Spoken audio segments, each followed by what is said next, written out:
எல்லோருக்கும் வணக்கம். மாண்புமிகு பொதுச் செயலாளர், மாண்புமிகு அமைச்சர், எப்பயுமே அண்ணன் பொதுச் செயலாளர்னு சொல்லுவோம். இன்னைக்கு மாண்புமிகு அமைச்சராக ஆர்கே நகரில் அவர் பார்க்கும் பொழுது அவ்வளோ சந்தோஷமா இருக்கு. அதுக்கப்புறம் நம்மளுடைய சகோதரர் மாண்புமிகு நிதித்துறை அமைச்சர், அதை பார்க்கும்போது இன்னும் சந்தோஷமா இருக்கு.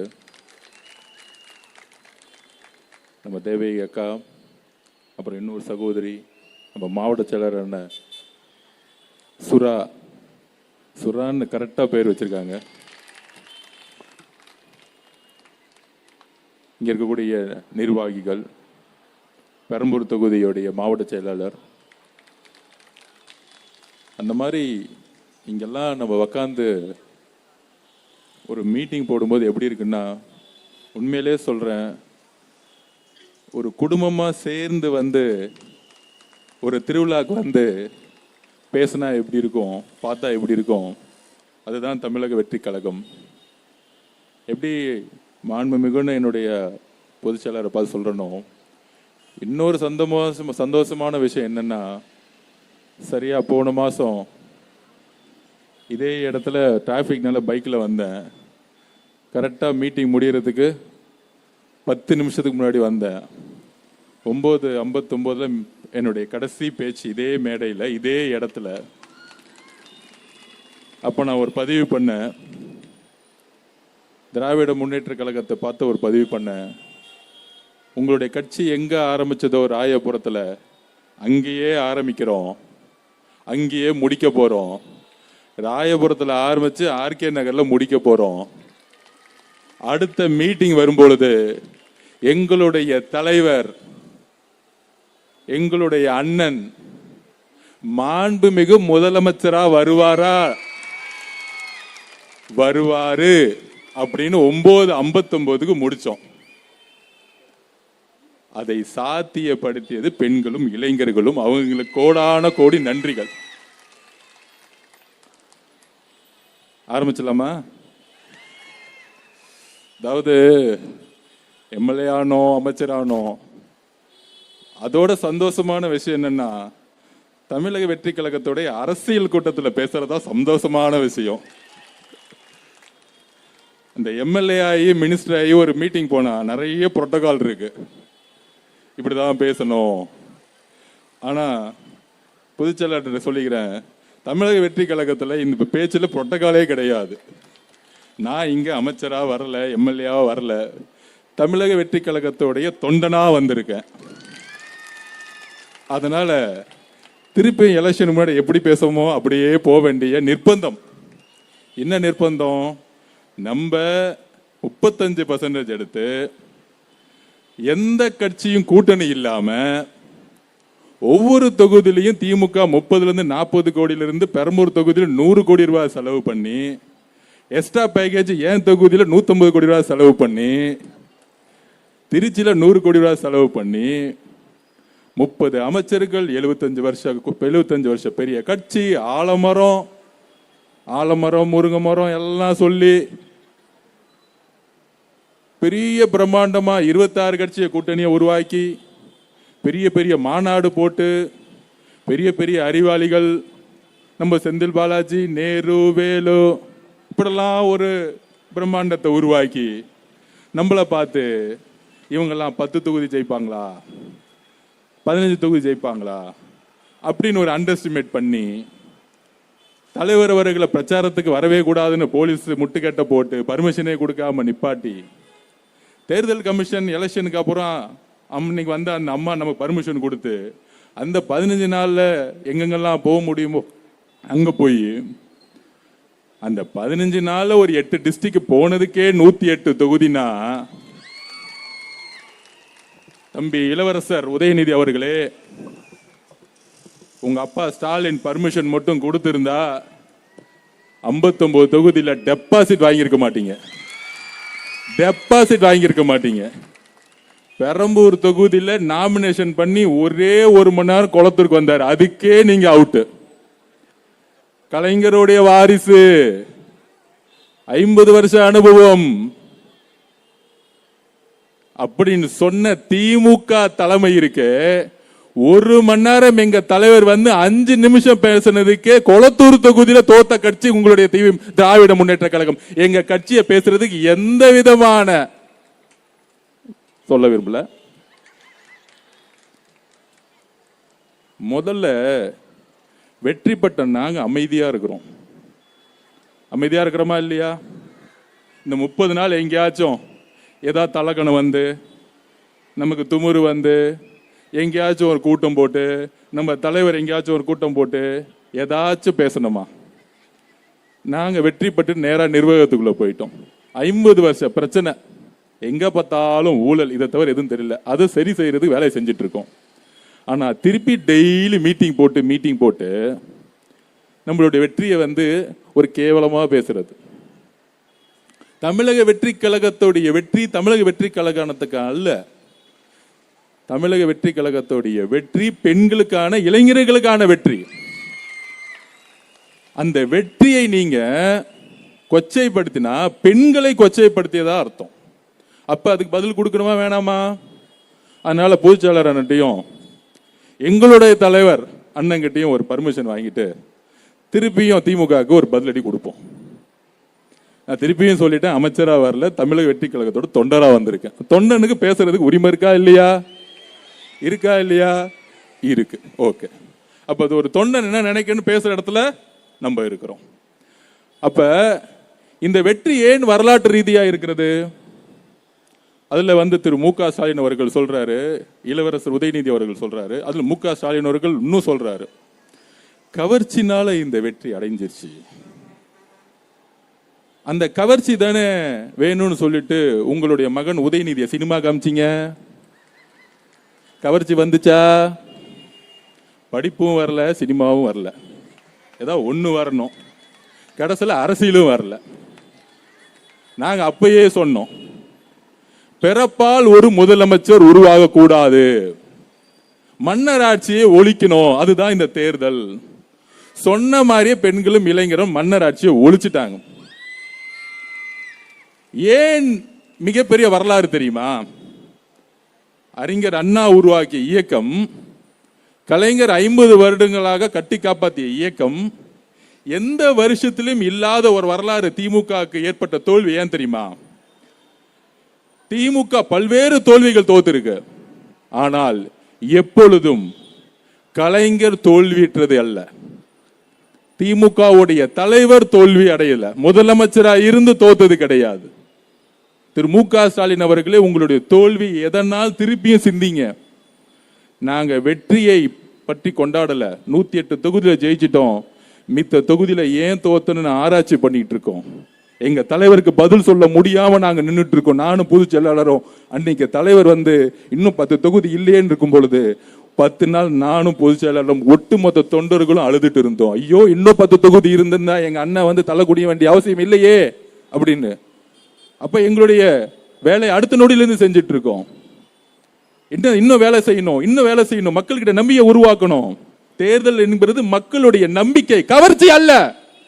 தேர்தலுடைய வெற்றி கவர்ச்சி அல்ல, மக்களுடைய பெண்களுடைய நம்பிக்கை.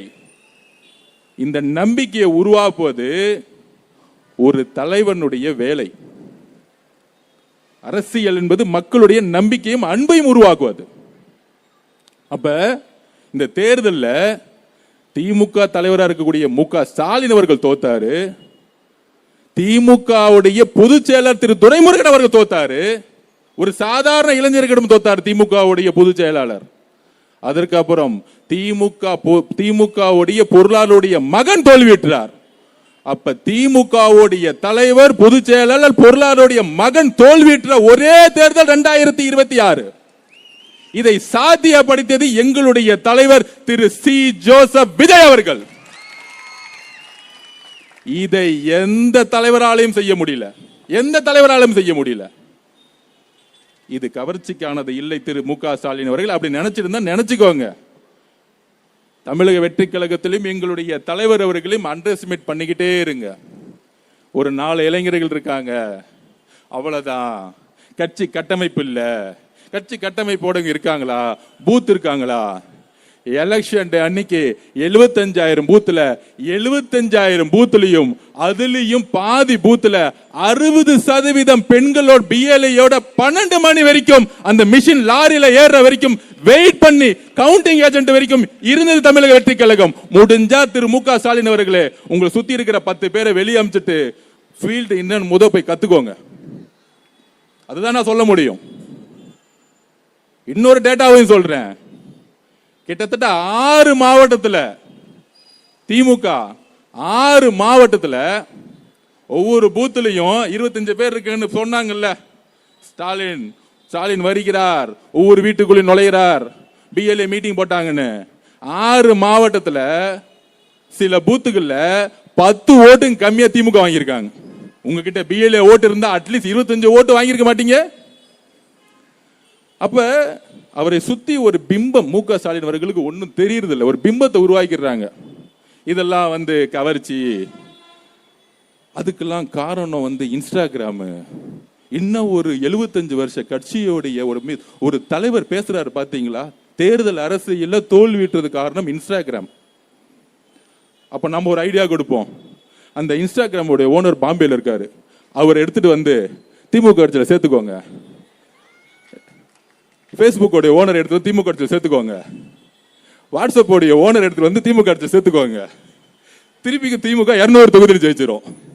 அந்த 200 சொல்லட்டும், அதான் நமக்கு நல்லது. எப்பயுமே 200 தொகுதியில் வெல்வோம், 200 தொகுதியில் வெல்வோம். மக்கள் சைபரை கட் பண்ணி 20 தொகுதியில் ஜெயிச்சிருவாங்க. அப்படிதான் அனுப்புவாங்க. இன்னும் ஒரு தோல்வியற்ற பிறகு வெற்றி அடைந்த நம்பல் மக்களுக்கான திட்டங்கள்ல ஒவ்வொரு நாளும் முதலமைச்சருடைய கட்டளைப்படி, வழிகாட்டுதலின்படி போக்கஸ் பண்ணிட்டு இருக்கோம். ஆனா மைக் இருக்குன்னு திடீர்னு இளைஞர்ல ஜென்சி மீட்டிங்கா, தேங்க்யூ தலைவா, விட்டா ரோடு பிளாக் ஆயிடும் நினைக்கிறேன். திடீர்னு ஜென்சி கூட்டம். இதே எலெக்ஷன் முன்னாடி ஜென்சின்னு சொல்லும் போது அதுக்கு வேற பேர் வச்சுட்டாங்க. ஜென்சியா? இவங்களுக்கு எல்லாம் என்னப்பா தெரியும்? 15 வயசு பசங்க, ஸ்கூலுக்கு போக சொல்லுங்க பசங்களை. ஆனா இன்னைக்கு ஜென்சி கூட்டத்தை போட்டுட்டு அதுல உட்கார்ந்து இருக்கிறவங்க எல்லாம் 60 வயசு. மேடை பேசவங்களுக்கு ஸ்கிரிப்ட் கொடுத்துட்டாங்க, பாவம் அந்த சின்ன பசங்க. அதுல இன்னொரு ரகசியம் சொல்றேன்.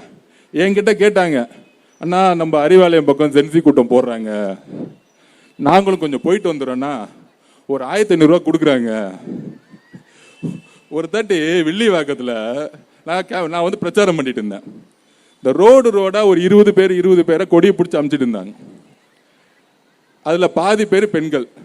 என் வண்டியை பார்த்துட்டு திடீர்னு கொடியை போட்டுட்டு லாஸ்ட் எலெக்ஷனுக்கு ஒரு நாள் மண்டி, அண்ணா ஒரு நாளைக்கு 2000 ரூபா கொடுக்குறாங்கண்ணா, நான் அப்படி போயிட்டு வந்துடுறேன், ஓட்டு உனக்கு தான். நான் அன்னைக்கே நினைச்சேன், வில்லிவாக்கத்துல திமுக கொடி வச்சுட்டு இருக்கக்கூடிய நம்ம பெண்களை காசு கொடுக்குறாங்கன்னு 2000 ரூபா கொடுக்குறாங்க, போயிட்டு வந்துடுறேன். நான் ஜென்சி கூட்டத்துல பாதி பேர் நம்ம கூட்டம். அண்ணா ஒரு 1500 ரூபா கொடுக்குறாங்க, நான் போயிட்டு வரேன். நான் சொன்னேன், போயிட்டு வாங்க தம்பி, உள்ள என்னதான் பேசுகிறாங்கன்னு கேட்டுட்டு வாங்க அப்படின்னு சொன்னோடனே அந்த பிரச்சாரத்தை நடத்துற என்ஆர் இளங்கோ அவரு நம்ம முதலமைச்சர் பேரை சொன்ன எல்லாம் கைத்தட்ட ஆரம்பிச்சுட்டாங்க. இதுதான் திமுக இருக்கக்கூடிய ஜென்சி கூட்டம். அதுல 4 சின்ன பசங்களை பேச வச்சுட்டு ஏதாவது நல்ல கருத்தா பேச வச்சா பரவாயில்ல. அந்த பசங்க பாவம் காசு கொடுத்துட்டு ஸ்கிரிப்ட் கொடுத்துட்டு, நாங்கள் எப்பொழுதும் யூபிசாவே இருப்போம், நாங்கள் எப்பொழுதும் இந்த குடும்பத்தோட அடிமையாவே இருப்போம். இதை தூக்கி தானே இங்க தலைவர் வந்தாரு, நாங்க வந்தோம். சோ இந்த மாதிரி இன்ஸ்டானால திமுக தோச்சுச்சு, இன்ஸ்டானால தோத்துட்டோம். திடீர்னு திமுக காரங்களாம் இன்ஸ்டாக்குள்ள போய் கண்ட பாட்டை பாடிக்கிட்டு இந்த மாதிரி திமுக ஒரு 4வது ஜெனரேஷன்ல இப்படி ஒரு அழிவை நோக்கி போகுமாங்கிறது எனக்கே வருத்தமா இருக்கு, பார்க்கவே பரிதாபமா இருக்கு. இவங்களை எதிர்த்து எப்படி பேசுறதுங்கிறதே இப்ப புரியல. அதுல அவங்க சொல்றாங்க, அதுல ஒருத்தர் யாரு திமுக பொருளாளர் கூட பையன், அது ஒரு பண்ணையாரு, மன்னார்குடியில தோத்தவர், திமுகவை எந்த கொம்பனாலையும் அழிக்க முடியாது சொல்லி சிரிச்சுக்கிறாரு. தம்பி, மன்னார்குடியில தோத்து நிக்கிறேன்னு ஒரு வருத்தம் இருக்கா? மன்னார்குடியில தோத்துட்டேன்னு ஒரு வருத்தம் இருக்கா? எந்த கொம்பனாலே அழிக்க முடியாதுன்னா நீங்களே தோத்துட்டு நின்றுட்டு இருக்க. மன்னார்குடியில அவுட்டு, பொதுச் செயலாளர் அவுட்டு, தலைவர் அவுட்டு, இதுக்கு மேல என்ன கொம்பனால அழிக்க முடியாது? அதாவது அவங்க சொல்லிக்கிறாங்க, நீங்களாம் அழிக்க வேணாம், நாங்களே அழிச்சுக்கிறோம், நாங்களே பேசிக்கிறோம். அண்ணன் ஏராஜா வந்து பேட்டி கொடுத்தா போதும், செந்தில் பாலாஜி அண்ணன் வந்து பேட்டி கொடுத்தா போதும், மக்களே கடுப்பாயிடுவாங்க. கரூர்ல நம்மளுடைய சகோதர சகோதரிகள் இறந்த பிறகு செந்தில் பாலாஜியும் அப்புறம் நம்ம நடிப்பு திலகர் திரு மகேஷ் அவர்களுமே உண்மையை சொல்லிட்டாங்க நடிச்சு. அன்னைக்கு எப்படி நடிக்க ஆரம்பிச்சாங்களோ இன்னைக்கு வந்து பேட்டி கொடுத்துக்கிட்டு இருக்கு. அப்ப எதிர்கட்சியாக நான் திருப்பியும் சொல்றோம், வெற்றி பெற்ற மமதையில் தமிழக வெற்றி கழகத்தில் நாங்க யாரும் பேசல. திமுக சிறந்த எதிர்கட்சியாக செயல்பட வேண்டும். அவர்களுக்கான மரியாதையும் அவருக்கு மேல நம்பிக்கையும் எங்களுக்கு இருக்கு. ஆனால் எதிர்கட்சி மரியாதை செயல்படுறாங்க, நம்மளை பார்த்து கிண்டல் பண்றதும் கேலி பண்றதும் தலைவரை ஒருமையில பேசுறது இன்னும் தொடர்ந்துகிட்டு இருக்கு. இன்னும் படிப்படியே வரல. ஏன் தோத்தாங்கிறது நமக்கு நல்லா தெரியும். நானும் இந்த ஒரு 60 நாளா பார்த்துட்டு 30 நாளா பார்த்துட்டு இருக்கேன். யாராச்சும் ஒருத்தர் வந்து அது உண்மையை சொல்லுவாங்களான்னு பார்த்துட்டு இருக்கேன். திமுக தலைவர் அவர்களும் சொல்லல, தான் மகன் இளவரசர் உதயநிதி அவர்களும் சொல்லல, அந்த கட்சியில யாருமே சொல்லல திமுக ஏன் தோத்துச்சுன்னு உண்மையா இது வரைக்கும் சொல்லல. நான் 2002 இருந்து இன்னி வரைக்கும் முரசொலியை படிச்சுக்கிட்டே இருக்கிறேன். கலைஞர் எழுதிக்கிட்டே இருப்பார் உடன்பரப்புல இருந்து, இன்னைக்கு வரைக்கும் படிக்கிறேன். திமுக பத்தி ஒவ்வொரு நொடியும் தெரியும், ஒவ்வொரு காலத்துல என்ன மாதிரி செயல்பட்டுக்கும் தெரியும். திரு கலைஞர் அவர்கள் எதிர்கட்சியா இருக்கும்போது எப்படி செயல்பட்டார்னு பார்த்தாலே கொஞ்சம் அறிவு வந்துடும். ஆனா சுத்தமா வரவே இல்லை. நேரா போய் மைசூர்ல உட்காந்துக்கிட்டு பிஜேபியோட எப்படி கூட்டணி போடலான்னு பேசிக்கிட்டு இருக்காங்க, பையனும் மாப்பிள்ளையும். அப்ப இந்த கட்சியை ஆட்சியை ஒழிச்சது யாரு? அவங்க தான் ஒழிச்சது, அந்த குடும்பம் தான். தலைவர் சொன்னார் பாருங்க, திமுகவோட தோல்விக்கு உங்களுடைய குடும்பம் தான் காரணம், வேற யாரு காரணம்? அது செய்த தவறுகள் என்ன? அதை அனலைஸ் பண்ண வரல. அப்படி அனலைஸ் பண்ணாம வராது, நமக்கு ரொம்ப நல்லதுங்கிறத பதிவு பண்றேன். ஒருத்தர் ஏன் தோத்தாருன்னு தெரிஞ்சுக்கிட்டாதான் அடுத்த வெற்றி பெறத்துக்கு முயற்சி நடக்கும். இப்ப நம்ம 108 தொகுதியில ஜெயிச்சிட்டோம், 75 தொகுதி 2வது இடத்துல வந்திருக்கிறோம். அதுல 30-40 தொகுதி 5000 ஓட்டுகளை தோத்துருக்கோம், 2000 ஓட்டு 100 ஓட்டு 500 ஓட்டுன்னு தோத்துருக்கோம். இத பொதுச்செயலாளர் அவர்களும் நாங்களும் ஒவ்வொரு நொடியும் இனிமேல் தேர்தல் நடந்தால் தலைவர் 200 தொகுதியில கூட்டணி கட்சியெல்லாம் சேர்ந்து 234 தொகுதிக்கு நம்ம கடுமையா வேலை செய்யணும். கடுமையா வேலை செய்யணும்னு இப்பல இருந்தே வேலையை ஆரம்பிச்சிட்டோம். அதற்கு அரசாங்கத்திற்கு கூடிய திட்டங்கள் நேர்மையாக நடக்கணும். தலைவர் சொல்லிட்டாரு, அதை செஞ்சு காமிக்கணும். தலைவர் வழிகாட்டிட்டாரு, செஞ்சு காமிக்கணும். இதை தவிர எங்களுக்கு எந்த வேலையும் கிடையாது. அப்ப தேர்தல் வெற்றி பிறகு இன்னும் சூழ்ச்சி நடந்துச்சு, அப்பயும் அவங்க திருந்தல. தமிழக வெற்றி கழகத்தில் அக்கா வந்தாங்களே, அதிமுக வந்தவங்க ஏன் வந்தாங்க? ரிசல்ட் வந்துட்டே இருக்கு. 7 மணிக்கு 108ஓட நிக்கிறோம், 10 மணி 108 நிக்கிறோம், 11 மணி 12 மணி கிடைக்கும், திருப்பி 108 நிக்கிறோம். நைட்டு 1 மணிக்கே திமுக தலைவர் மு க ஸ்டாலின் அவர்களும் தன்னுடைய மகன் உதயநிதி அவர்களும் அதுக்கப்புறம் இபிஎஸ் திரு பழனிசாமி அவர்களும் 2 பேரும் 1 மணி பேச ஆரம்பிச்சிட்டாங்க. என்ன பேசுறாங்க? நம்மளை பார்த்து குதிரை பேரம் நடத்துறான்னு நினைக்கிறேன், இவங்க யானை பேரம் நடத்திட்டு இருக்காங்க. நைட்டு உக்காந்துக்கிட்டு 2 பேரும் சேர்ந்து பிஜேபியோட சேர்ந்து தமிழக வெற்றி கழகத்துடைய தலைவரை முதலமைச்சர் உட்கார வைக்க கூடாது. இவ்வளவுதான் குறிக்கோள், வேற எந்த குறிக்கோளும் கிடையாது.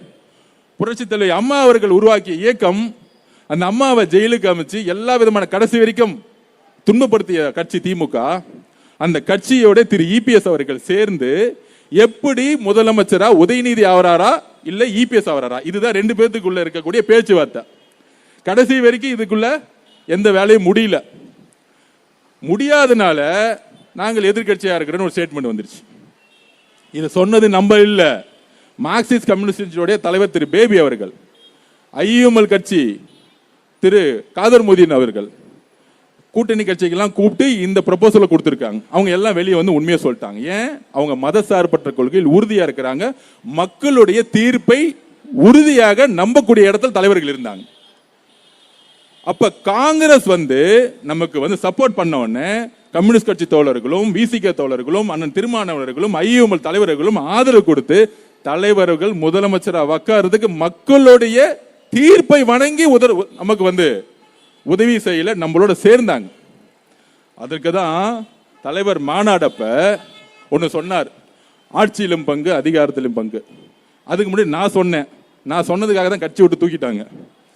அதுக்கப்புறம் தலைவர் சொன்ன பிறகு ஃபர்ஸ்ட் நான் ட்வீட் போட்டேன், எஸ் இவர் சொல்றதா உண்மை அப்படின்னு. அவர் சொன்ன அந்த நொடி அன்றையிலிருந்து தேர்தல் முடிவு வரைக்கும் எல்லா கட்சியும் நம்மளுடைய தலைவரை பார்த்து கிண்டல் பண்ணி கேலி பண்ணல. ஆட்சியிலும் பங்கு அதிகாரம் பங்கு யாருமே வரலையே தலைவரை நோக்கி. இன்றைக்கு அது சாத்தியப்படுத்தினாரா இல்லையா? எங்களுடைய தலைவர் சி ஜோசப் அவர்கள் சாத்தியப்படுத்தினாரா இல்லையா? இன்னும் அண்டர் எஸ்டிமேட். அவரு சொன்னா அது நடக்கும், இல்லைன்னா சொல்லவே மாட்டார். இன்னைக்காச்சும் தெரிஞ்சுக்கோங்க. அப்ப இந்த தேர்தலை சூழ்ச்சியெல்லாம் முடிச்சு முதலமைச்சர் ஆன பிறகு அடுத்த கேள்வி, 30 நாளுக்குள்ளேயே இவங்களுக்கெல்லாம் நிர்வாகம் தெரியுமா? இங்க பிரச்சனை, அங்க பிரச்சனை. 50 வருஷத்துல இல்லாத ஒரு மிகப்பெரிய சாதனையை இன்னைக்கு முதல் அமைச்சரவையில் நான் பதிவு பண்ணேன். மாண்புமிகு முதலமைச்சர், நம்மளுடைய முதலமைச்சர் ஒரு பெரிய சாதனையை செஞ்சிருக்கார். அது என்ன சாதனை தெரியுமா? தமிழ்நாட்டில் 34-35 டிபார்ட்மெண்ட்ல எப்பொழுதும் ஒரு 10 துறையில் அதிகமான ஊழல் நடக்கும். அதுல பொதுத்துறை, அது வந்து பிடபிள்யூ டிபார்ட்மெண்ட், பொதுப்பணித்துறையா இருக்கட்டும், நெடுஞ்சாலைத்துறையா இருக்கட்டும், ஹவுசிங் போர்டா இருக்கட்டும், டிடிசிபியா இருக்கட்டும், ரிஜிஸ்ட்ரேஷன் டிபார்ட்மெண்டா இருக்கட்டும், சத்துணவா இருக்கட்டும், உள்ளாட்சி துறையாகட்டும், எல்லா துறையிலும் திமுக நேரம் ஆட்சிக்கு வந்திருந்தா டாரிஃப் போட்டிருப்பாங்க. என்ன டாரிஃப் தெரியுமா?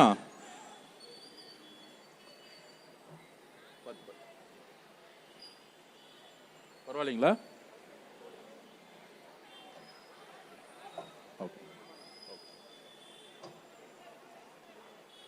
ஓகே ஓகே ஓகே, கொஞ்சம் ஓரமா வந்துருங்க, உள்ள வந்துருங்க, எல்லாரும் உள்ள வந்துருங்க.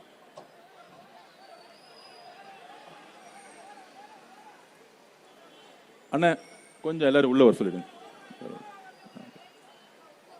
கொஞ்சம் எல்லாரும் உள்ள வந்துருங்க, எல்லாரும் உள்ள வந்துருங்க. அப்போ ஒரு டாரிஃப் போட்டிருப்பாங்க. ஆனா முதலில் வரலாற்றில் முதலமைச்சர் ஃபண்டு, முதலமைச்சர் குடும்ப fund, party fund, minister fund, MLA fund ஒழிச்சது எங்களுடைய தலைவர் முதல்வர் அமைச்சர். இது யாரும் செஞ்சது கிடையாது. இந்நேரம் திமுக வந்திருந்தா ஒரு 10,000 கோடி ரூபாய் கலெக்ஷன் பண்ணிருப்பாங்க. இதுதான் நடந்திருக்கும்.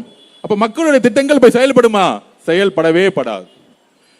50 வருஷ பிரச்சனையை 30 நாள்ல ஒழிச்சிருக்காரு. இது நீங்க யாருக்கிட்ட வேணாலும், மீடியா நண்பர்கள் சரி, யாருக்கிட்ட வேணாலும், நீங்க ரிஜிஸ்ட்ரேஷன் டிபார்ட்மெண்ட் போங்க, இல்ல ஒரு வீடு கட்டணும்னா நீங்க ஹவுசிங் டிபார்ட்மெண்ட் போங்க, டிசிசிபி போங்க, சிஎம்டிஏ போங்க, இந்த வசூலிச்ச கும்பல் எல்லாம் எல்லாம் வெளியே ஓட்டாங்க. டாஸ்மார்க்னு சொல்லிட்டு கடையை பக்கத்துல டூப்ளிகேட்டா 100 கடை இருந்துச்சுன்னா 300 கடை டூப்ளிகேட் வச்சு ஓடிட்டு இருந்தாங்க திமுக காரங்க. ஏதாச்சும் ஒரு டூப்ளிகேட் கடை இருக்கா இப்ப? இப்ப மட்டும் ஏன் இல்ல? ஏனால் காவல்துறை நிமிர்ந்து செயல்பட்டு இருக்கு. அந்த காவல்துறை யாருடைய கண்ட்ரோல்ல இருக்கு? எங்களுடைய முதலமைச்சருடைய கண்ட்ரோல்ல இருக்கு. மிகப்பெரிய பிரச்சனை என்ன? இந்த 5 வருஷத்துல ட்ரக்ஸை விட்டுட்டாங்க எல்லா தெருவிலையும். அப்ப அந்த ட்ரக்ஸை எடுக்கிறவங்க பெண்களுடைய பாதுகாப்புக்கு அச்சுறுத்தலா இருக்கிறாங்க. இப்ப ட்ரக்ஸை ஒழிக்கிறது தான் பெண்களுடைய பாதுகாப்புக்கு முழு சுதந்திரம் கிடைக்கும். அப்ப அதுக்கான பணிகளையும் அதுக்கான திட்டங்களையும் ஒவ்வொரு நடியும் நல்ல காவல்துறை அதிகாரி அப்பாயின்மெண்ட் பண்ணி ட்ரக்ஸை எப்படி ஒழிக்க போறங்கிறதுல முழு தீர்வையா உட்கார்ந்துட்டு இருக்காரு எங்களுடைய முதலமைச்சர். இந்த 5 வருஷத்துல பெண்களுக்கு தெரியும் இந்த ட்ரக்ஸோடைய கலாச்சாரத்தை, கஞ்சாவோடைய கலாச்சாரத்தை தெருவா அலோ பண்ணது யாரு? திரு மு க ஸ்டாலின் அவர்கள் தானே. அவரே பேட்டி கொடுத்தாரு. கடல் வழியா வருது, கஞ்சா எல்லாம் கடல் வழியா வருது. நான் அப்பயே சொன்னோம், கஞ்சா கடல் வழியா வருது, ஆனா ரோடு வழியா சேல் பண்ணும்போது உங்க காவல்துறை என்ன பண்ணிட்டு இருந்தாங்க, உங்க எம்எல்ஏ என்ன பண்ணிட்டு இருந்தாங்க, உங்க கவுன்சிலர் என்ன பண்ணிட்டு இருந்தாங்க? அப்ப 50 வருஷ பிரச்சனை, 5 வருஷம் கஞ்சா பிரச்சனை, ட்ரக்ஸ் பிரச்சனை. இத 30 நாள்ல சரி செய்யறதுக்கான ஆய்வை மேற்கொண்டு அதுக்கான அதிகாரிகளை அப்பாயின்மெண்ட் பண்ணி கீழே இன்ஸ்பெக்டர் வரைக்கும் மாற்றுதலை உருவாக்குறதுக்கான ஒரு பெரிய பிளான் தலைவர் பண்ணிட்டு இருக்காரு. நீங்க 5 வருஷம் இருந்தீங்க, ஒவ்வொரு தெருவும் கஞ்சா அலோ பண்ணீங்க. கஞ்சா அடிக்கிறவங்க என்ன பண்றாங்க? பெண்களுடைய பாதுகாப்புக்கு அச்சுறுத்தலா இருக்கிறாங்க, பாலியல் பலாத்காரத்தை பண்ணிட்டு இருக்காங்க. இப்ப நடந்த எல்லா பாலியல் பலாத்காரமும் கஞ்சா அடிச்சவங்களும் போதை பழக்கத்துல உள்ளானவங்க தான் அடிச்சிருக்காங்க. அப்ப இந்த சமூகத்துல எவ்வளவு பெரிய பிரச்சனையை இந்த போன 5 வருடம் உருவாக்கி இருக்காங்க. என்றைக்காச்சும் இளவரசர் உதயநிதி அவர்களே இந்த கஞ்சா பிரச்சனைக்காக ஒரு ரிவ்யூ போட்டிருப்பீங்களா? நீங்க துணை முதலமைச்சரா இருக்கும் பொழுது இளைஞர்களுக்கான கட்சியா இருந்தீங்க, ஸ்போர்ட்ஸ் மினிஸ்டரா இருந்தீங்க, நீங்க போட்டீங்களா? ஸ்போர்ட்ஸ் மினிஸ்டர் முதல்ல என்ன கூப்பிட்டு சொன்ன தலைவர் என்ன சொன்னாரு, எல்லா இடத்துலயும் சென்னை முதல் எல்லா இடத்துலயும் ஸ்போர்ட்ஸ் கிரவுண்ட கட்டுங்க, எந்த இளைஞர்களும் கஞ்சா பழக்கம் போவோம், விளையாட்டை வந்து ஊக்கப்படுத்துங்க, எவ்வளவு பட்ஜெட் ஆனாலும் பரவாயில்ல. முதல் மீட்டிங் ஒரு ஸ்போர்ட்ஸ் மினிஸ்டர்னா சும்மா ஒரு 300 கோடி ரூபாய் பட்ஜெட் கிடையாது. எல்லா இடத்துலயும் ஸ்போர்ட்ஸ் உருவாக்குங்க, பெண்களை ஸ்போர்ட்ஸ் கொண்டு வாங்க. நாங்க ஓடிக்கிட்டு இருக்கோம், செயல்ல உட்கார்ந்துகிட்டு இருக்கோம். எந்த அமைச்சரும் 1 ரூபாய் காசு வாங்கல. தைரியம் இருந்தா ப்ரூவ் பண்ணுங்க. இளவரசர் உதயநிதி அவர்களை தைரியம் இருந்தா ப்ரூவ் பண்ணுங்க. தைரியம் இருந்தா உதயநிதி அவர்களை ஒரு பிரஸ் மீட்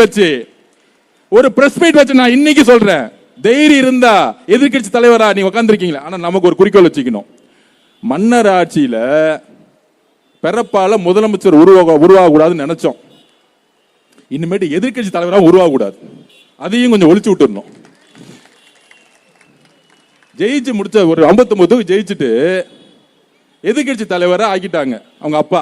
திருந்தா திமுக சட்டமன்றத்துக்கு வரவே வராத போன தாட்டி இருந்த துணை முதலமைச்சர் எதிர்க்கட்சி தலைவர். ஏன் தெரியுமா? எதிர்க்கட்சி தலைவர்னா கேபினெட் ரேங்க், கவர்மெண்ட் வீடு கொடுத்துரும், கார் கொடுத்துரும், எல்லாம் ஒரு பேரு கிடைச்சிரும். வாங்க சட்டசபைக்கு வாங்க, வெயிட் பண்றோம், நீங்க என்ன பேசுறீங்கன்னு நாங்களும் பார்க்கிறோம். அப்ப 5 வருஷத்துல ஒரு பாலியல் பலாத்காரம் திரு உதயநிதிகள் போனதே கிடையாது, ஒரு ரிவ்யூ மீட்டிங் போட்டது கிடையாது, ஒரு கஞ்சா சேல்ஸுக்கு ஒரு ரிவ்யூ மீட்டிங் போட்டது கிடையாது. இன்றைக்கு தைரியம் இருந்தா இளவரசர் உதயநிதி அவர்களே ஒரு பிரஸ் கான்ஃபரன்ஸ் வச்சு, எங்களுடைய ஆட்சியில திரு நேரு அவர்கள் துறையை சுத்தமா வச்சிருந்தாரு, திரு வேலு அவர்கள் ஒரு காந்தியவாதி, நெடுஞ்சாலை துறையிலும் பீட்டர் திருடவே இல்லை, திரு செந்தில் பாலாஜிகள் மின்துறையிலையும் 10 ரூபாய் டாஸ்மார்க் சரி அந்த 10 ரூபாயை திருடி எங்களுக்கு எல்லாம் மேல கொடுக்கவே இல்லை. திரு செந்தில் பாலாஜி திட்டவே கூடாது, அது தப்பு. செந்தில் பாலாஜி திருட சொல்லி அந்த பணத்தை எடுத்துட்டு போய் கொடுத்தது யாரு? உங்களுடைய மருமகனுக்கும் உங்களுடைய மகன் உதயநிதி அவர்களுக்கும் பங்க பிரிச்சுக்கிட்டது யாரு? திரு மு க ஸ்டாலின் தன்னுடைய மகனுக்கும் மருமகனுக்கும் பங்க பிரிச்சுக்க கொடுத்து விட்டாரு. அப்ப இந்த அமைச்சர்கள் எதுக்காக வச்சிருந்தாங்க? ஊழல் செய்யறதுக்காக மட்டுமே வச்சிருந்தாங்க.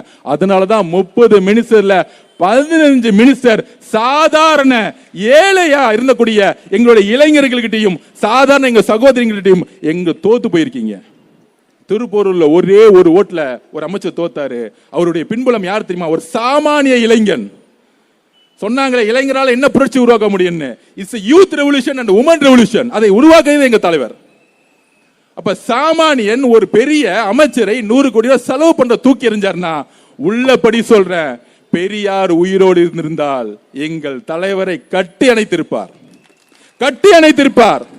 திரு அண்ணா அவர்கள் உயிரோடு இருந்திருந்தால் கட்டி அணைத்திருப்பார். ஏன் தெரியுமா? அவரு வேட்பாளர் அனௌன்ஸ் பண்ணும் பொழுது அதுக்கு முன்னாடி பிரச்சாரம் எல்லாம் விஜய் தான் பிரச்சாரம் பண்ணிட்டு இருந்தாங்க. ஆனால் வேட்பாளரா சொல்லும் பொழுது என்னுடைய ஐடென்டிட்டியை நான் ஏன் மறைக்கணும்? என்னுடைய பெயர் திரு சி ஜோசப் விஜய்னு சொல்லும் பொழுது அங்க மதவாதத்தை ஒழித்தார். தமிழ்நாட்டில் மதவாதத்தை ஒழித்தாங்க. தமிழக மக்கள் இந்த மதமா அந்த மதமான்னு பார்க்கல, ஒரு நல்ல தலைவர், ஒரு நல்ல மகன் வேணும் நினைச்சாங்க. அதுக்கப்புறம் ஒட்டுமொத்த ஜாதியும் ஒழிச்சிட்டார். இந்த ஒவ்வொரு வேட்பாளரும் இந்த ஜாதியா அந்த ஜாதியா பார்க்கவே இல்லை.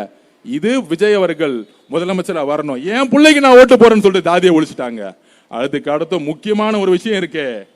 40 கோடி ரூபாய் செலவு பண்ண திமுகவையும் 25 கோடி ரூபாய் செலவு பண்ண அதிமுகவையும் தூக்கி எறிஞ்சு தமிழக வெற்றி கழகத்துடைய சாதாரண மகன்களையும் மகள்களையும் தத்தெடுத்தாங்க நம்மளுடைய பெண்கள்.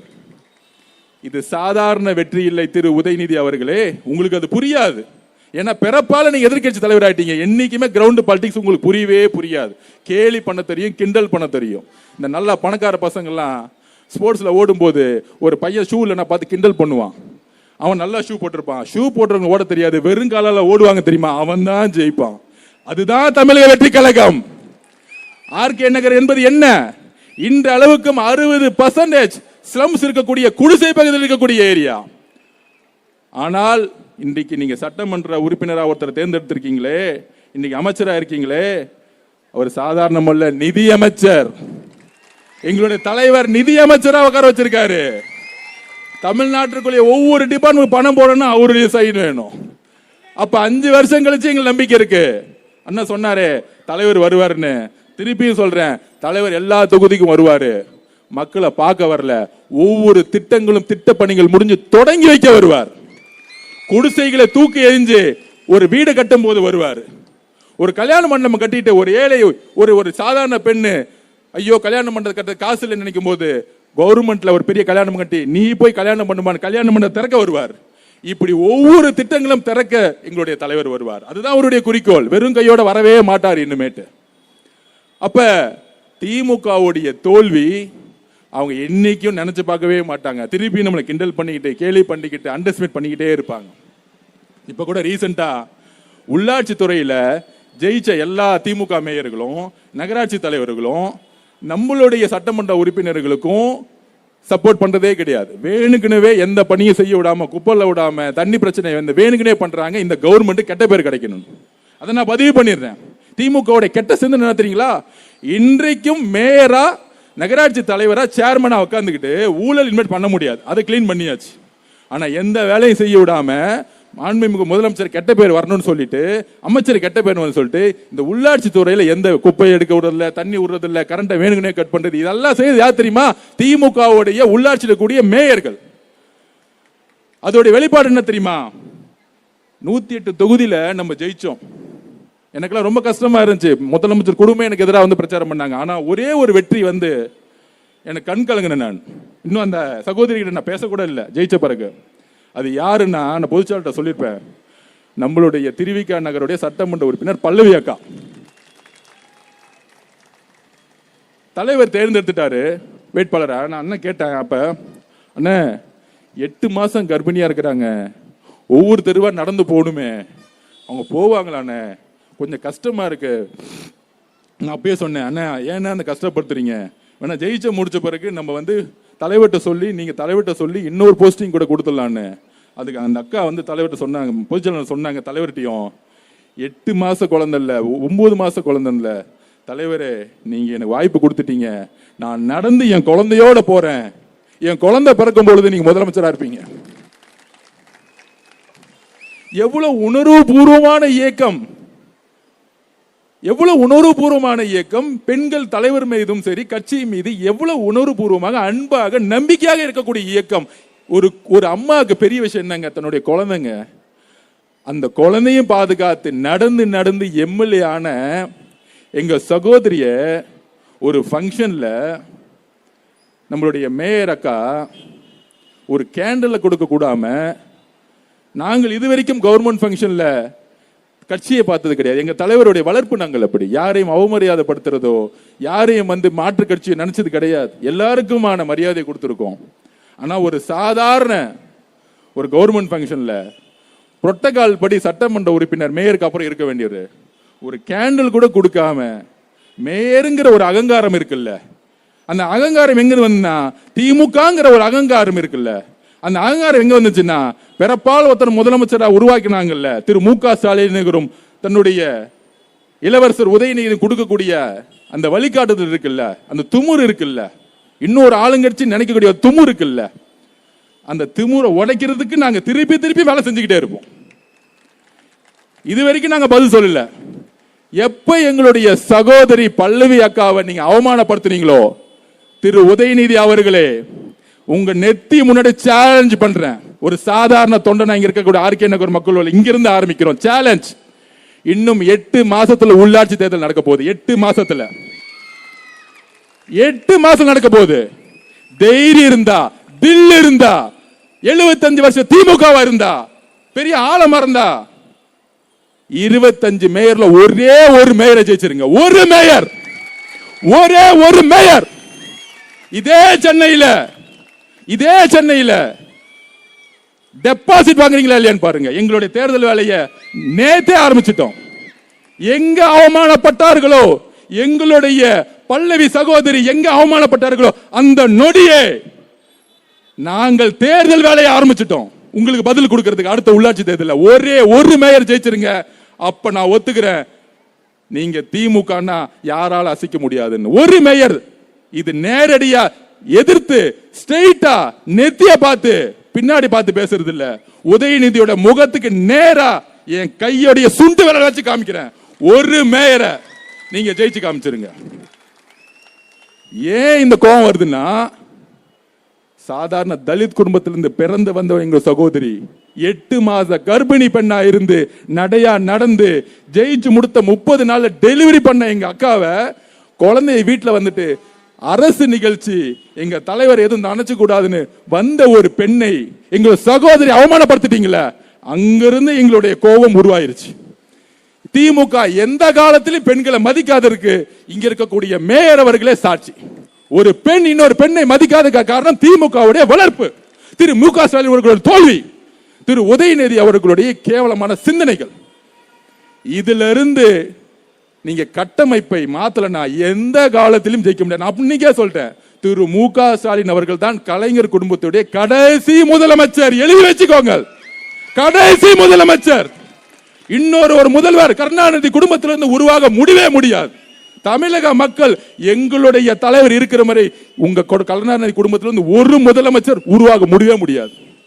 அதுக்கப்புறம் கூட்டணி கட்சிகளை அசிங்கமா பேசுறது, அசிங்கமா காங்கிரஸ் அசிங்கமா பேசுறது. அதாவது தேர்தல் முடிஞ்ச உடனே அவங்க கிட்ட சொல்லிட்டு போலையாம், பர்மிஷன் கேட்டு போலையாம். இதுதான் பண்ணையார் மனத்தாண்மை. அவங்க ஒவ்வொரு கட்சி உயர்நிலை பொலிக்குள் போட்டு மக்களுடைய தீர்ப்பை வரவேற்று சப்போர்ட் பண்றாங்க காங்கிரஸ். அதுல அதிகப்படியான விமர்சனம் எங்க தெரியுமா, விசிகே தலைவரை பார்த்து, இன்னொன்னு ஐஎம்எல் தலைவரை பார்த்து. நான் ஒன்னே ஒன்னு பதிவு பண்றேன், 35% வந்து நம்ம தனியா எடுத்தோம், 30 கோடி செலவு பண்ணல, கூட்டணி கிடையாது, தலைவரை பிரச்சாரம் பண்ண உள்ள நம்மளுடைய வேட்பாளர்கள்லாம் ரொம்ப ரொம்ப ஏழ்மையான குடும்ப பெண், ஏழ்மையில இருந்து வந்தவங்க இளைஞர்கள். நம்ம 35% எடுத்துட்டோம். 31% திமுக. எப்ப 26 கட்சி கூட்டணியோட 40 கோடி ரூபாய் செலவு பண்ணி 30 அமைச்சர்கள் நாடாளுமன்ற உறுப்பினர்கள் பிரச்சாரத்துக்கு பண்ணி 31% எடுத்துட்டு அதுல திமுக மட்டும் 23, 24, 25% மேல எடுக்கல. அப்ப 26 கட்சி கூட ஓட் பேங்க் வச்சுக்கிட்டு 31% எடுத்தது தோல்வி கிடையாதான், நம்மளுடைய வெற்றி வந்து நிலைச்சு நிக்காதான். அவங்க அப்படியே நினைக்கிட்டோம், திமுக அப்படியே நினைக்கிட்டோம். நம்ம 35 அடுத்து 55% வேலை பார்ப்போம், அதுதான் நம்மளோட அடுத்த குறிக்கோள். அப்ப விசிகே பார்த்து சொல்றாங்க, எங்களை மதிக்கவே இல்லை, எங்களை சொல்லாம போயிட்டாங்க. அதாவது இந்த மாமன்னன் படம் வருது பார்த்திருக்கீங்களா, மாமன்னன் படம் ஒன்று பார்த்திருப்பீங்க. அதுல அந்த புள்ள தான் நடிச்சிச்சு. அதுல வடிவேலு சேர்ல உட்கார வைப்பார். அதாவது அதுல என்ன கருத்து தெரியுமா, அவர் வந்து ஒரு தலிதா இருப்பார், ஆனா எம்எல்ஏவும் இருப்பார்.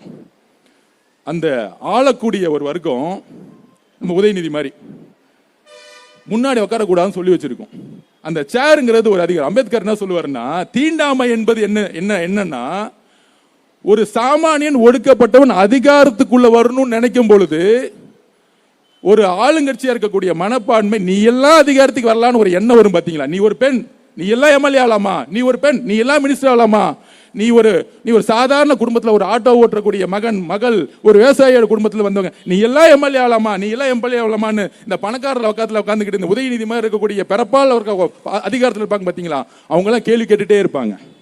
அப்ப நம்மளுடைய தலைவர் ஆட்சியில் பங்கு அதிகாரம் சொன்ன மாதிரி, அம்பேத்கர் சொன்ன மாதிரி அதிகாரத்துக்குள்ள நீ வரணும்னா ஒரு ஆதிக்கத்தில் இருக்கிறவங்க குரல் கொடுப்பாங்க. அந்த மாமன் படத்தோட சீன் அப்படிதான் இருக்கும். அப்படி வந்து உக்காரலாம் நினைக்கும் பொழுது அந்த ஒரு வில்லனா இருக்கக்கூடியவர், ஆதிக்க மைண்ட் செட் இருக்க ஒருவர், நீ எல்லாம் உக்காரக்கூடாது என் முன்னாடி, உக்காந்தா அவனை அடிப்புன்னு சொல்லக்கூடிய மனநிலை தான் இப்ப திமுக. விடுதலை சிறுத்தைகள் கட்சியோடைய குறிக்கோள் என்ன, அந்த கட்சி அதிகாரத்துக்கு வரணும். திமுக வந்து காலம் முழுசும் அடிமையா இருக்கிறது அவங்களுடைய குறிக்கோள். அப்ப அவங்களுக்கு ஒரு வாய்ப்பு கிடைக்கும் பொழுது என்ன பண்ணிருக்கணும், திமுக ரொம்ப சந்தோஷமா அமைச்சர்ல பங்கெடுத்து உங்களுடைய மக்களுக்கு சேவை செய்யுங்க. இதுதானே ஒரு மனப்பான்மை, நல்ல மனப்பான்மை. அந்த எண்ணம் வரல, அவங்க அதிகாரத்துக்குள்ள போயிட்டாங்களாம். உடனே கேவலமான தலைவரை பேசுறது, அந்த கட்சி தொண்டர்களை பத்தி பேசுறது. அதுக்கப்புறம் ஐயூமல் தலைவர், அவருக்கு 90 வயசு ஆயிடுச்சு, இவங்களோட 60 வருஷம் கூட்டணியில் இருந்தாங்க. காங்கிரஸோட கேரளாவில் இருக்க தலைவருக்கு ஒன்று சேர்ந்ததுனால இங்க நீங்க ஜனநாயக சக்தி கூட டிவிக்கோட சேர்ந்துக்கோங்க, அமைச்சரவையில் பங்கெடுத்துக்கோங்க. இஸ்லாமிய தோழர்கள் ஒரு கட்சியாக காகிதம் இல்லத்துக்கு அப்புறம் அமைச்சரவையில் பங்கெடுத்ததே கிடையாது.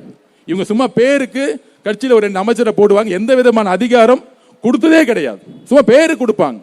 அப்ப ஐஎம்எல் கட்சியோட குறிக்கோள் என்ன, 60 வருஷம் 75 வருஷம் கட்சி, அவங்க ஒரு அமைச்சர் ஆகணும்னு நினைப்பாங்க. அப்ப நம்மளுடைய தலைவருடைய வெற்றி எங்க தெரியுமா முழுமை பெறுது. அவர் சொன்னார், பதவியேற்று முடியும் பொழுது ஐஎம்எல்லுடைய மினிஸ்டரும் விசிகேவுடைய மினிஸ்டர் திரு வன்னியரசு அவர்களும் பதவியேற்று முடிச்ச உடனே தலைவர் சொன்ன வார்த்தை என்ன தெரியுமா, தலைவரை பார்த்து, நான் முதலமைச்சர் ஆனவுடனே சந்தோஷம் இல்லைங்க, இன்றைக்கு தான் என் மனசு நிறைவடைதுன்னு சொன்னார். இந்த மனப்பக்குவம் 75 வருஷம் கட்சியா இருக்கக்கூடிய திரு மு க ஸ்டாலின் அவர்கள் உங்களுக்கு இல்லையே. இங்க தலைவர் நினைச்சிருந்தா ஐஎம்எல் கொடுக்க வேணாம், நம்ம கட்சியில இருந்து ஒருத்தர் கொடுத்திருக்கலாமே. பிசிகே கடைசி வரைக்கும் நாங்க வெளியிருந்து ஆதரவு கொடுக்கிறோம், மினிஸ்டர் வேணான்னு சொன்னாங்க. எங்க தலைவர் சொன்னாரு, நீங்க 40 வருஷம் கஷ்டப்பட்டிருக்கீங்க, நீங்க தயவு செஞ்சு அமைச்சரவைக்குள்ள வந்துருங்க. ஏனென்றால் வன்னி அரசுடைய அமைச்சருங்கிறது வன்னி அரசுக்கான அமைச்சர் இல்ல, ஒட்டுமொத்த தலித் மக்களுக்கான அமைச்சர் அப்படின்னு சொன்னது எங்களுடைய தலைவர். ஐஎம்எல் அமைச்சர் ஒரு கட்சிக்கான பிரதிநிதித்துவம் இல்ல, இஸ்லாமிய சகோதரர்களுக்கான பிரதிநிதித்துவம் சொன்னது எங்களுடைய தலைவர். இந்த மனப்பக்குவம் 75 வருஷம் அரசியல் கட்சிக்கு உங்களுக்கு இல்லையே. யாருக்கு அரசியல் தெரியல, யார் அரசியல் புரிஞ்சுக்கிட்டு இருக்கா? எங்களோட தலைவருக்கு புரியக்கூடிய அரசியலும் பக்குவமும் அன்பும் நம்பிக்கையும் உங்களுக்கு இல்லையே. ஏன்னா சுயநலம், தாம் மகள் மட்டுமே சம்பாதிக்கணும், தாம் மகன் மட்டுமே முதலமைச்சர் ஆகணும், கழகம்னா குடும்பம், குடும்பம்னா கழகம், இப்படியே பேசிக்கிட்டே இருங்க, கட்சி ஒளிஞ்சிரும். இது மட்டும்தான் காரணம். இந்த டயலாக் பேசிக்கிட்டே இருங்க, வாழ்க்கை ஃபுல்லா கட்சி ஒளிஞ்சிரும். அப்ப தலைவருக்கு இருக்கக்கூடிய முதிர்ச்சியும் பொறுமையும் அன்பும் இல்லையே. இப்ப தெரியுதா கூட்டணி கட்சிகள்லாம் ஏன் வந்து நம்ம கூட சேர்ந்தாங்கன்னு? நம்பிக்கையும் தன்னுடைய பிரதிநிதித்துவமாக சேர்ந்தாங்க. அப்ப புதிய அரசியல் உருவாகிருச்சு. நமக்கு எதிரி இருக்காங்கன்னு பேசணும்னா தலைவர் சொல்லக்கூடிய வழியில் நாம் உண்மையான நிர்வாகத்தை உருவாக்குவோம். ஊழல் இல்லாத நேர்மையான உலகம், பெண்கள் பாதுகாப்புக்கு முக்கியத்துவம் எப்போதும் தலைவர் கொடுப்பார். அதனால திமுகவுக்கு அதிகமான பதில் சொல்றதோட இதோட பேசி முடிச்சுட்டு நிர்வாகத்துக்கான பணிகளை நம்ம செய்வோம். தமிழக மக்களுக்கு நாங்க பதிவு பண்றது என்னன்னா, ஒரு வருஷம் பாருங்க, ஒட்டுமொத்த தமிழ்நாடு மிகப்பெரிய மாறி இருக்கும். ஒரு பெரிய நிர்வாகத்தை மாத்திருப்பார் எங்களுடைய தலைவர். சோ ஆர்கே நகருடைய மக்களுக்கு என்னுடைய கோடான கோடி நன்றிகள். ஒரு நல்ல எம்எல்ஏவை தேர்ந்தெடுத்து அண்ணங்கிட்ட நான் எப்பவுமே சொல்லுவேன், அண்ணன் 40% 50% மக்கள் இன்னும் குடிசையில் வாழ்றாங்க, நம்மளுடைய தலைவர்கிட்ட சொல்லி ஒரு வீடை கட்டி கொடுப்போம், சிமெண்ட் வீடுல இருக்கட்டும், சாதாரண மக்கள் எல்லாரும் ஈக்குவலா இருக்கிற மாதிரி ஒரு வீடு இருக்கட்டும், நல்ல கல்வி இருக்கட்டும்னு கண்டிப்பாக நிதித்துறை அமைச்சராக இருக்கவர் கண்டிப்பாக செய்வார். அவர் ஊழல் செய்ய வரல, காசு சம்பாதிக்க வரல. நாங்க எல்லாரும் சரி ஆதவர்ஜுனா காசு சம்பாதிக்க வரல, எல்லா தொழிலையும் தூக்கி போட்டு ஏன் என் குடும்பத்தில் இருக்க உறுப்பினர்கள்லாம் வந்து எனக்கு எதிராக வந்து பிரச்சாரம் பண்ணாலும் தனி மனிதனாக வந்து தலைவரோட சேர்ந்த பிறகு மக்கள் தான் சொல்லிட்டு கடைசி முழுசும் வாழ்க்கை முழுசும் வந்து தலைவரோட வந்து இணைஞ்சு மக்கள் பணியாக நாங்கள் செஞ்சுட்டு இருக்கோம். அதனால வாய்ப்பு கொடுத்ததுக்கு மிகப்பெரிய நன்றி. ஒரு பெரிய அரசியல், புதிய அரசியல் உருவாயிருச்சு. அது மக்களுக்கான அரசியல். தலைவர் எவ்வளியோ நாம் அம்பளி. தலைவர் எவ்வளி போவார்னா மக்களோட வழியில தான் தலைவர் இருப்பார், மக்களுடைய சிந்தனைகளா தலைவர் இருப்பார். பெண்கள் என்ன நினைக்கிறாங்களோ அதை அது கண்டிப்பாக செய்வாருங்கிறத சொல்லி ரொம்ப ரொம்ப நன்றி. ரொம்ப திருப்தியா இருக்கு. இதே மேடையில 45 நாளுக்கு முன்னாடி ரொம்ப கஷ்டமான ஒரு பிரச்சார சூழ்நிலை இருந்து இன்றைக்கு உங்க முன்னாடி ஒரு நம்பிக்கையோட, நீங்க கொடுத்த ஒரு நம்பிக்கையோட பயணிக்கிறோம். உங்கள் எல்லாருக்கும் என்னுடைய நன்றிகளை நான் தெரிவித்துக்கிறேன். தேங்க்யூ.